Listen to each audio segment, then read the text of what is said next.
আসসালামু আলাইকুম সম্মানিত দেশবাসী, আপনারা দেখতে পাচ্ছেন এই মুহূর্তে রোগী দেখছেন বাংলাদেশ গণস্বাস্থ্য হোমিওর একাধিকবার ক্যান্সার চিকিৎসায় জাতীয় ও স্বর্ণপদকপ্রাপ্ত ক্যান্সার স্পেশালিস্ট অধ্যক্ষ ডাক্তার এস.এম. সরোয়ার স্যার।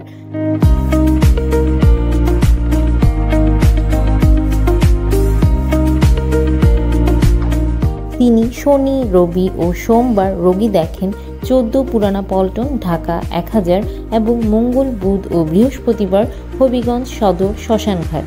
যে কোনো তথ্যের জন্য, পরামর্শের জন্য অথবা সিরিয়ালের জন্য যোগাযোগ করুন 017-085-42064 অথবা 017-985-24852 এই নম্বরে।